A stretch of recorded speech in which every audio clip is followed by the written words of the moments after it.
This is the 351 Cleveland. Got the cylinder heads off. The whole front is removed, oil pan. Just basically was checking the thing out and everything.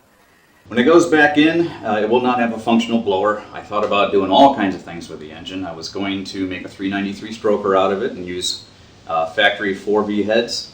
And then as money, the cost of this started to come to a realization, and the overtime at work went away, and I said, well, I don't have the money for that. So it's gone through several incarnations, and now it looks like it's going to stay a 351 Cleveland, but it will have some aftermarket aluminum heads, probably the Chai heads. Still also looking at the AFD heads from Australia as well. But that's a couple years off probably, unfortunately. This is the 671 Roots blower that I got for my car. Got this off of eBay as a rebuildable core, so it didn't cost too much. Took the thing apart, and all I have to do with it now is polish this part, the body, to match the way that it looked in the movie. It wasn't completely polished, it was actually painted with silver paint, but that's another story. This is the scene in Mad Max where they reveal the car to him, and it's the first time that you see the blower. This is what I used to help myself identify the front cover. Of course, there's a bunch of other people that have built these cars, and they're familiar with it as well. You can see the bracket that's on the front there that holds another pulley. That's the tensioner pulley that keeps the tension on the belt. In this picture here, you can see the Wyand name on the front of the front cover. This is a 1960s version of this cover. It is pretty difficult to find. I was able to find this one finally. It only took me 6 years to find one in nice shape, and this one here is polished, so I got to sandblast it to make it look like it did when it was original. In this next picture, you can see the correct pulley on the front there, and that teardrop shaped thing is that bracket I was talking about that holds the tensioner pulley. I didn't think I was going to be able to find one, so I went ahead and drew it up in CAD and CNC machined it myself out of billet aluminum.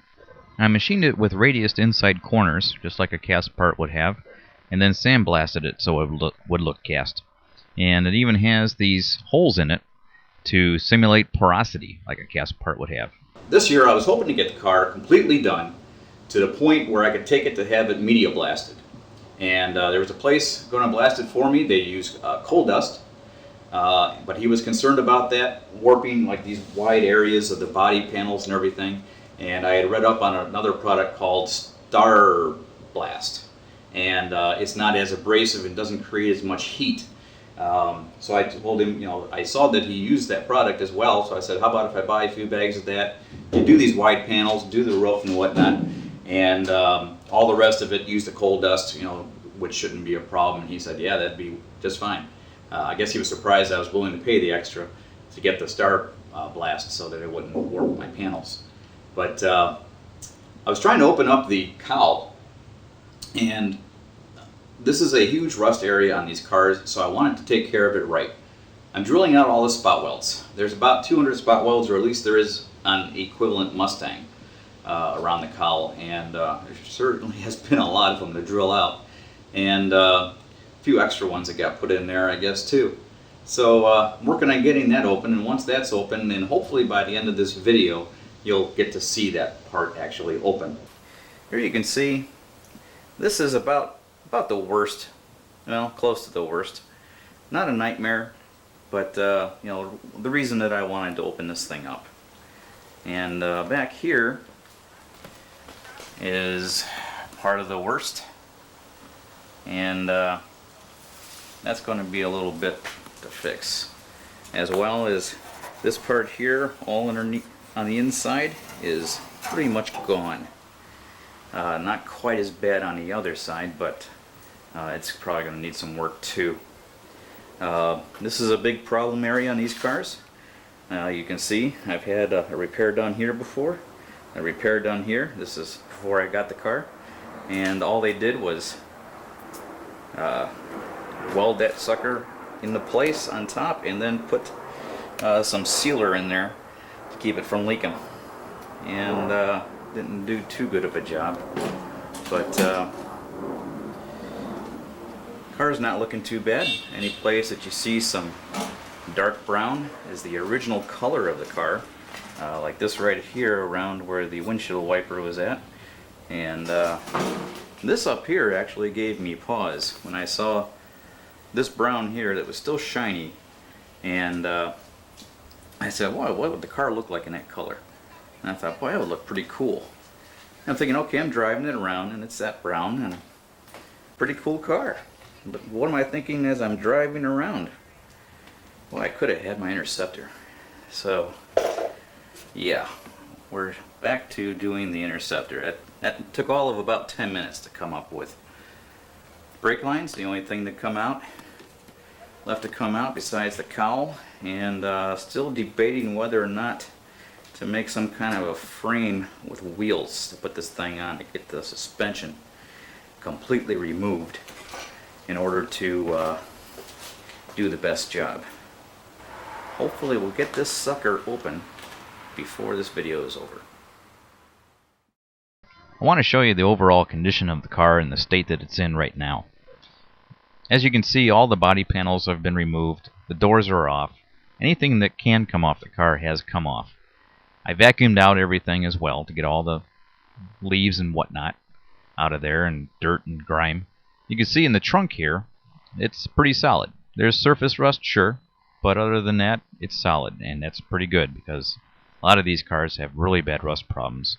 Here in the passenger compartment, I did have one issue, and it's circled right there, and that is the B-pillar, the back part behind the door, and I'm going to have to definitely cut that out and weld in some new metal there. That problem does not exist on the other side, though. That is just surface rust that you see there. And as we're getting closer to where the window is at, you can see that part I was alluding to earlier that's pretty rusted out, and I'm going to have to cut that out and weld in new metal too. The package tray up here in the rear window is also a high rust area, and as you can see, mine is pretty solid there too. A little bit of surface rust, that's about it. I'm happy with that. In this next picture is the gas tank. There is a standard tank and a long-range tank, and this tank is the standard tank.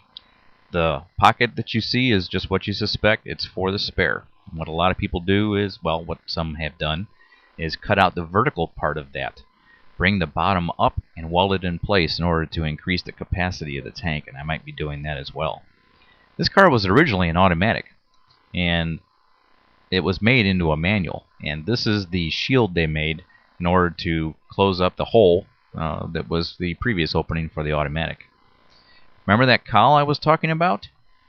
Well, it was a lot of work, and I finally got it open. This is the cowl just flipped forward on its top, and you can see the underside with the surface rust that's there. And there's plenty of rust underneath here too, and these areas right here are the reason that I wanted to open that up. It's going to take some sheet metal, but I have seen worse, believe it or not. So this here is pretty much expected. It was no surprise. I was hoping to have this done months ago. This way the Media Blaster would have full access to all this in here and the underside of the top of the cowl. Being on late October in Northeast Ohio, not going to be getting it blasted and bringing it back to the garage in order to paint it with epoxy primer. The epoxy primer I was going to paint myself in order to save on cost. As far as smoothing the body out and getting it ready for a black paint job, I'm not going to learn how to do body work on a car that's going to be black.